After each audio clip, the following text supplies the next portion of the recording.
I'll share that screen again. Sorry, ladies. All right, so as I was saying, in 1998, I qualified as a beauty therapist with a diploma that took me 18 months to do. There was no such thing as little certificates here, there and everywhere like you can do nowadays. It was a full 18-month diploma. It was the only way that you could become a beauty therapist. So after qualifying as a beauty therapist, I worked in and out of salons with quite a few different ranges, a lot of your top ranges, Decleorth, Sotis, Valgo. Dermalogica was probably my very first introduction into questioning what was actually going into the cosmetics that we were using. Up until that point, nobody had ever stopped to think about what we were using on our clients. I sort of took a little bit of notice, but it didn't really take a lot of interest. I then went away from the beauty industry for a while and did an 18 months of a teaching degree, got a little bit bored and decided I'd take off around the world for a while. So I did a fair amount of travel. I had a plan to get to 23 countries before my 23rd birthday. I think it was 25 countries before my 25th birthday, and I got to 23. So I've since been to a couple more, and I think I'm at 25 countries now. So I've done a fair amount of travel. I came back from one particular trip to Canada, and I'd put on a lot of weight. I was completely broke, and I was unemployed. And my mother said to me, "What are you going to do with your life? You'd better find a real job." So after much searching, I actually joined the ambulance service and went on the path to become a paramedic, where I met my husband. And life once again took a different path. I ended up pregnant, and after a long story short, I ended up leaving the ambulance service. So that's when I moved back into the beauty industry and was working for another skincare company for 8 years. And that was where my eyes were really opened to the cosmetic world and what was going into the products that people were using and putting on their skin. And I was absolutely horrified with the research that I was doing and what I was finding out. So my passion now and my mission now is to educate as many people as I possibly can on the industry and how to live a less toxic life. So here we go. So do any of you know what the largest organ of the body is? I hope you do. But if you don't, the largest organ of your body is actually your skin. It plays a really, really important role. It's actually also known as the integumentary system, which is a bit of a mouthful. It's the largest and most visible system of the body. So, like I said, it plays a really important role in maintenance of the in maintaining quite a few different things, which I'll go into on the next slide. But the maintenance of the skin is so important for physiological and psychological well-being. Do you remember being a teenager and having acne? Or have you ever suffered with eczema or other skin conditions? We become quite self-conscious of how the outside world view us when we're having skin problems. So it's really important to look after your skin, and having a healthy skin helps us all to look and feel great. So our skin is actually an expression of what's going on inside our bodies. So it's really important also, if your skin's looking unhappy, for you to question what you're actually putting in your body and what's going on in your life. So stress can be a big factor, but also diet. And some of the things that I'm going to talk about in a minute will actually maybe set some alarm bells or some light bulbs.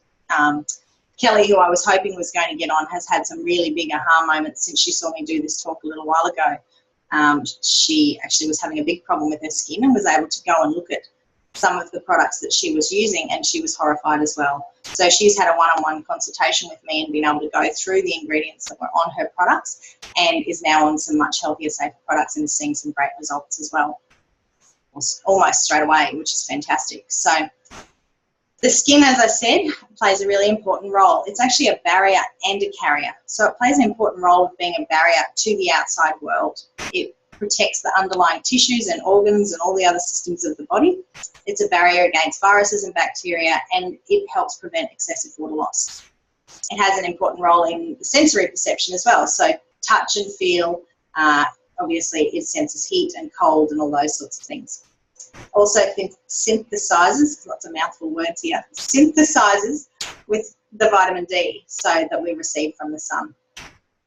It regulates body temperature, and it excretes toxins through sweat. So if your body is toxic or carrying toxins, you will often find that will come out in your sweat. And you often notice that, especially with men, that they have an odour that isn't necessarily very pleasant. And if people are toxic, you quite often will notice that odour as well. The other thing that the skin does being a carrier is that it absorbs.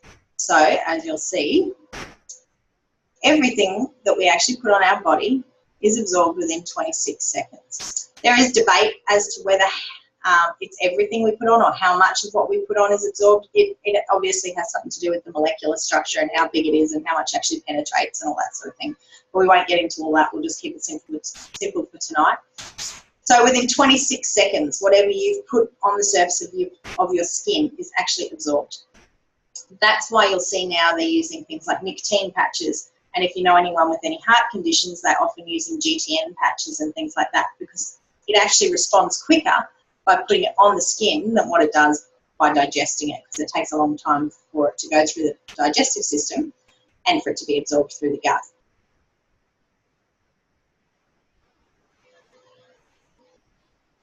So the process of detoxification and elimination. The body is absorbing toxins all day, every day. We're surrounded by them in our lives, unfortunately. So ways that toxins can actually enter the body are through the lungs, so by breathing it in. The biggest one there is obviously things like cigarettes, but fragrances as well are a huge thing that a lot of people don't realise they're absorbing or inhaling every day that are affecting the body. So I'm going to talk about fragrances a little bit further down. Obviously the skin, because that's what we're here to talk about. So the skin absorbs any toxins that are put on it, and then of course the gut. So whatever you're putting into your body is also taking on board all those toxins.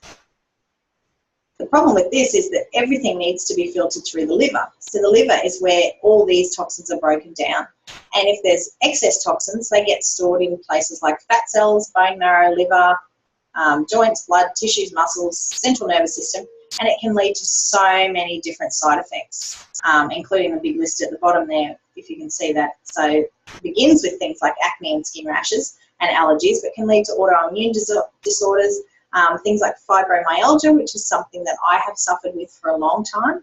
Headaches was another thing that was huge for me. I've always suffered with cluster headaches.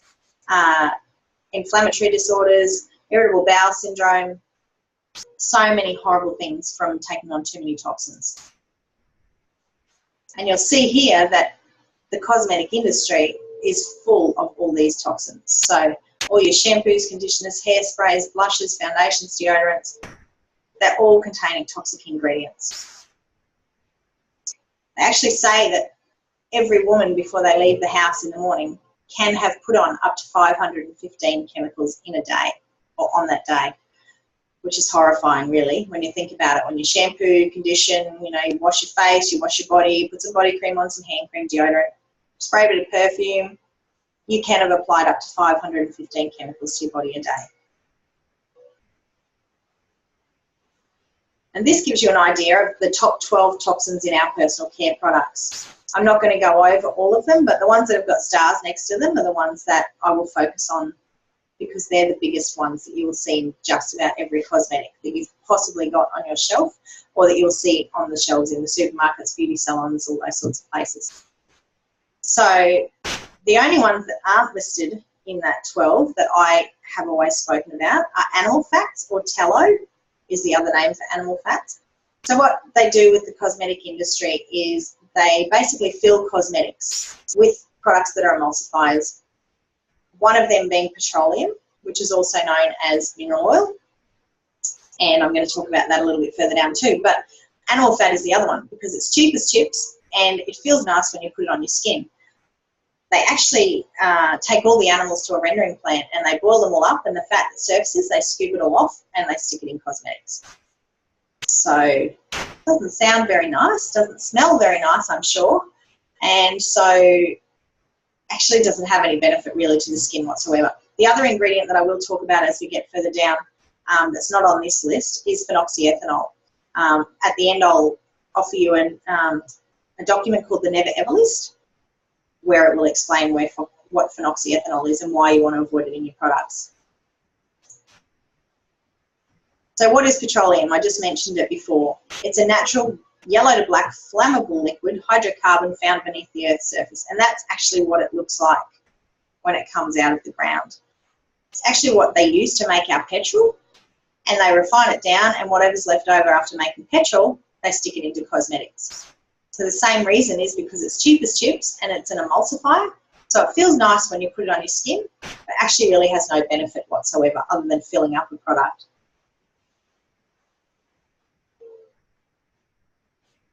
Hi, Sharon. She's getting on. Hey, Sharon. So glad you could join us. I'm just going to mute you, Sharon, and keep going. You've missed a little bit, but that's okay. You'll catch up. So what we make petrol from, like I said, the leftovers of petroleum go into cosmetics. And why? Because it's cheap as chips, no real benefit to the skin, and it actually just sits on the surface of the skin and acts like glad wrap. So I've found over the years lots of people will say to me, oh, I put my makeup on or I put my moisturiser on and it just sweats off me, it just runs off me all day.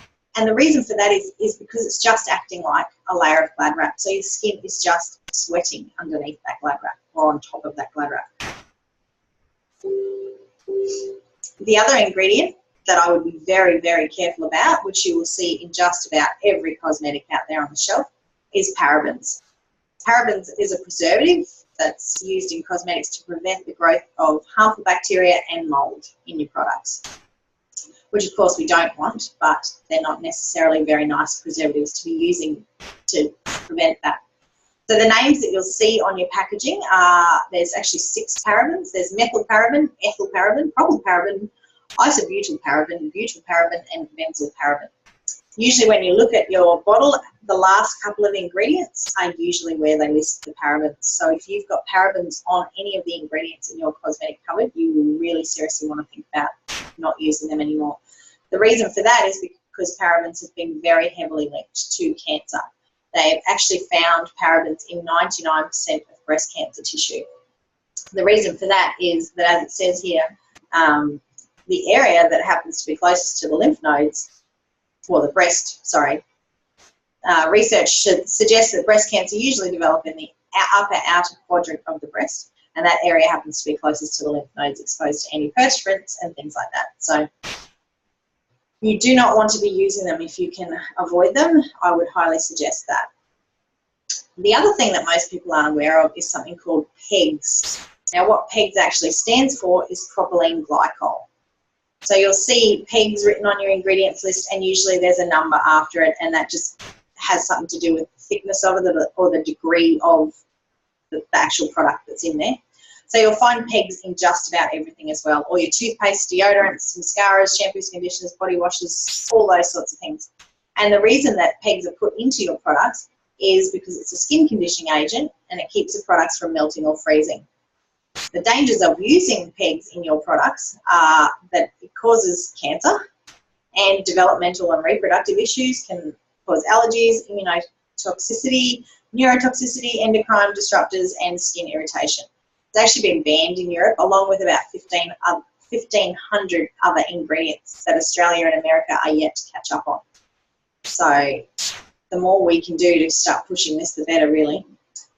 The big ingredient that you'll see in any of your cleansers and soaps is sodium lauryl sulfate. So you'll see lots of things going around at the moment that'll say SLS free, and that's good. You want them to be SLS free because sodium lauryl sulfate is actually your surfactant or your foaming agent. They use it as a degreaser. That's how strong it is. So they use it in mechanics workshops and all those sorts of things to get greasy things off, car engines and you name it. They use sodium lauryl sulfate for that. So it's unfortunate that they thought they might start sticking it into our cleansers because it's not really beneficial for the skin. It actually can lead to huge problems with skin irritation and can be retained in the eyes, brain, heart and liver and lead to many other problems similar to the ones I've listed before. So soap originally, I've done a little bit of research, and the very, very original soap was made from animal fats. They're now using coconut oils and palm oils and things like that. But rendered beef fat, or tallow, like I mentioned earlier, was actually the original way that they made soap. Then they started to add this sodium lauryl sulfate into it. So the definition of soap really is animal fats and sodium lauryl sulfate, which is pretty gross, really. So not really something you want to be washing your body with every day. It might help your body feel squeaky clean, but it's not really giving you any benefit. So I'd be very careful with things like sodium lauryl sulfate and your animal fats. The other thing that you really want to look out for, and I mentioned perfumes a little bit ago, which you missed, Sharon, but if you can imagine, and this is probably a bit blunt saying this, if you can imagine walking around with some dead animal on you and some petroleum, you probably wouldn't smell very pretty, or your products wouldn't smell very pretty. So what are the companies who make these products with all these nasty ingredients going to do? They're going to add fragrances to them so that they cover up the disgusting ingredients that they're using in their cosmetics. So something else I say to people is, if you open your bottles and they are highly fragranced, you probably want to be very careful about what's going in them. So not only are they trying to cover up the ingredients, but fragrance itself is highly toxic. So a lot of people can have problems anywhere from allergies, so skin and eye irritations and respiratory irritation, to fragrances. I know I get a really bad headache and my sinuses go off really quickly if I'm around someone who's wearing fragrances. The other thing with fragrance is that they use phthalates as the preservative in them, which has been linked to reproductive and developmental problems and linked to cancers, and there's a whole pile of other things that come with fragrances. So they can actually cause problems with blood pressure and a whole array of things within the body. So be very, very careful if your products are highly fragranced. The other thing that a lot of people don't realise is that your fat cells in your body are actually acting like little suitcases, and some of you may have heard Dr. Ginger mention this before. So if your life and your the food that you're putting into your body and the products that you're using on your body are toxic, they actually get stored in your fat cells. So if you're carrying a little bit of excess weight, or you know somebody who is, they may find just by removing some of these toxins from their life that they'll actually shed some of that weight, because the body doesn't need to hang on to that anymore. Obviously, there are some faster ways to do that cleanse and detoxing, and using some products to help that. A lot of people are into juicing and things like that. One of the products I work with now, I've had some really, really good results with removing the toxins from my body, so I can talk to you about that if any of you are interested in that. But it's really important to remove these toxins from your life, and then help your body to remove help your body to remove them from your body. I know that sounds a bit silly, but help your body to remove them so that the body can start to function better. Obviously, then with the nutritional products that I'm using now, we teach people after they've detoxed and removed these toxins from their body and their life, then you want to be starting to put whole food, good nutrition into your body so your body can function at its optimal levels. But you also want to be using good, healthy products on your body for your body, obviously, to function at optimal levels as well. So my whole message here really is to give your skin the food that it will love, which is really as natural as you can possibly get it. Natural, whole foods, chemical-free, preservative-free, toxin-free, healthy products. So I've spoken for a few years on these two websites. The EWG Skin Database is an excellent website that you can go to, and they've apparently now got an app that you can download to your phone. And you can type in any product that you're currently using, whether it be the brand of it or the particular product, and they'll give you a rating, like you can see on this. Mercola.com is the other website, excuse me, where you've got a little score over there. So it's got the green area, 0 to 2, which means the products are safe for use. Yellow is obviously a little bit of a hazardous region, so 3 to 6, you probably want to be careful about what you're using. And anything that's in the red, you definitely do not want to be using on your body. So they're both really good websites that you can go to, or apps that you can download to help you decipher which products or ingredients are safe or not to be using. Something I was really excited about with the new company that I'm with, that you girls are aware of, when I was in Hong Kong at the conference, our skincare range has actually been, or is now, was the first verified, EWG verified skincare range in the world. There are hundreds of thousands of skincare products on the market. And when they looked at just the ones sold through Amazon and the Chinese similar Amazon market, there was about 500,000 skincare products available. There are only 957 products, not ranges or brands, but individual products that have got EWG verification. And the Jovet line that I'm working with now actually comes in that. So I was really, really excited to find that out, but it's really important to me that I'm using the safest products that I possibly can be, and that I'm obviously recommending them to you guys as well. So the other things you want to look at apart from your cosmetics are, and I did mention it very briefly earlier, are the other things that you're using in your life. So things such as your cleaning products. What sort of ingredients are in them, and are they coming in contact with your skin, or are they heavily fragranced and you're breathing that in? Things like washing detergents that you use on your clothes and then you wear those clothes all day, every day, are of course coming into your skin and you're going to be breathing them in. So a lot of homes I walk into, you can smell the washing powder the second that you walk in, or I can anyway. I'm probably just quite sensitive to it, but they're the sorts of things you want to be really, really wary of. Things are really heavily fragranced, there's a reason for that, and you want to start looking at the ingredients that are in those products. Other things like your little spray things around the house, or a lot of people use toilet sprays and fly sprays and all those sorts of things. They've all got highly toxic ingredients in them, and they are touching your skin and going in your nasal passages and being absorbed and affecting your whole body. The other thing that's really important that a lot of people probably don't think about is the energetic toxins that we are taking on board every day. So the people that we meet, the things that we see on the news, you know, there's so much depressing stuff going on in the world. You know, your friends give you all their woes and all that sort of thing. I just recently was lucky enough to win a theta healing course, so I'm yet to do much with it, but I would like to start incorporating it into what I do. And when I used to do massage years ago, I always did a body cleanse and protection before and after my massage. But I'm now realising how important this is for everybody to be doing in their daily lives. So something that is so simple that we can all do every single day before we leave the house, and it probably sounds a little bit silly, but if you do any meditation or anything like that to start the day, then that's great. Or, you know, you stand in the mirror and you're getting ready. You can actually just pretend to zip yourself up, just like you're zipping up a pencil case, and just basically say to yourself that you're protecting yourself from taking on other people's energies. And it's amazing what a difference just doing something simple like that can be.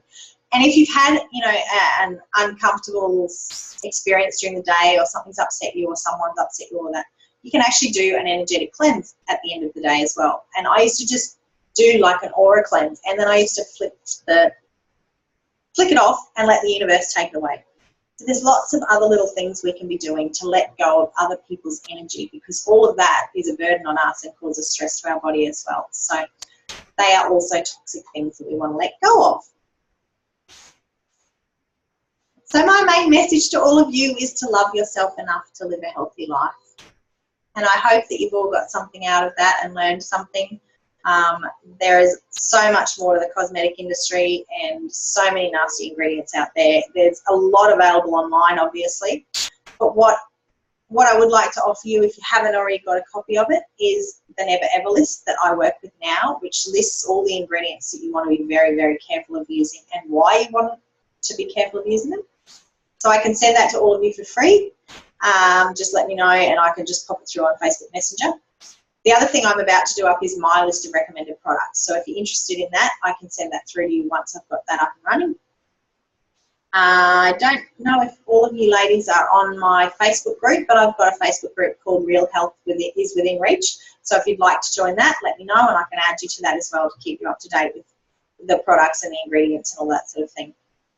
The other thing I'd like to offer you all is a free 15-minute online consultation so that I can help you go through the ingredients on the products that you're currently using and we can discuss some safer options for you. The other thing I would like to start doing is running weekly Zooms, but I don't want to be doing the same thing every week. So next week I'd like to make it a little bit more specialised and go into specific products that may help you. So if that's something of interest to you, let me know and I'll send you the link for that too. And if there's any specific products or health concerns or anything that you'd like to talk to me about, then let's do that in a consultation and then I can obviously add that into the next week's Zoom as well so that other people can benefit from that. I'm also offering a spring facial offer, so if you'd like to come and see me, Lisa, I would love to pamper you and we can do a consultation in that as well. And then at some point I'm looking at doing full workshops, so you know, a couple of hour workshops during the day where you can come and learn how to look after your skin, how to apply makeup, how to choose safer products and choose nutritional products that will help you look and feel beautiful. So thank you ladies for joining me. I'm going to stop sharing the screen now and I'll open it up for questions.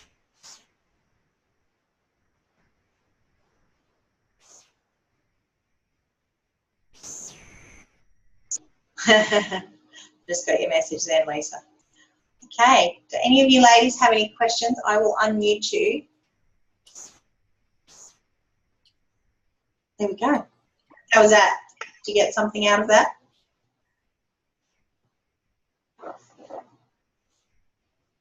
I can't hear you, Sharon. I've unmuted you, but I can't hear you. Lisa, are you there? Can I hear you? Hello, can you hear me? Yes, I can hear you. Oh, cool. Okay. Sharon, have you got your microphone on?